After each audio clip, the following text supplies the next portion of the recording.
Ma'am हम हमेशा सोचते हैं, तब हम अर्लियर एज में चले जाते हैं कि अगर हम बैक जाते तो हम ये अलग करते या ये हम अलग करते। अगर आप अपने बैक एज में जाती तो आप क्या कुछ अलग कर पाते? आई थिंक मैं करियर काउंसलिंग लेती। ओके। क्योंकि हमारे टाइम पे हमें चॉइसेस नहीं मिलते थे, हमारे टाइम पे बताया जाता था कि ये करना है। राइट। सब्जेक्ट स्ट्रीम्स वगैरह भी काफी कम होते थे।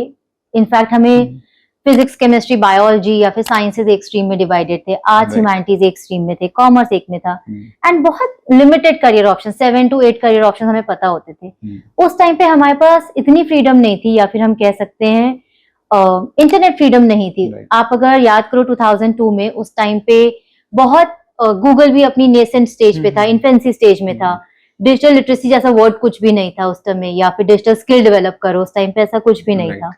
सो दैट इज वाई हमें वो इंफॉर्मेशन नहीं मिली कि क्या करना चाहिए, या फिर आगे कौन सा स्कोप है, या फिर आप कौन से कॉलेजेस में क्या कोर्सेज कर सकते हैं। जो भी हमने किया वो हिट एंड मिस से किया, ये ट्राई कर लेते हैं, अगर सही लगा तो आगे कर लेंगे, या फिर कितने बार हम लोग ने करियर ऑप्शंस चेंज किए होंगे। So if I have to go back in my early years, तो आई थिंक करियर काउंसलिंग तो बहुत इंपॉर्टेंट है उस टाइम के लिए।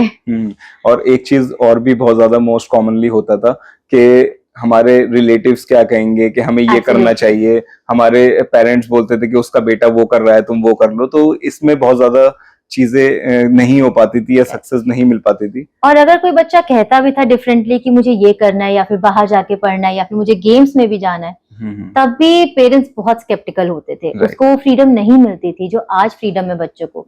एटलीस्ट वो अपना टैलेंट शोकेस कर सकते हैं online. We can do that.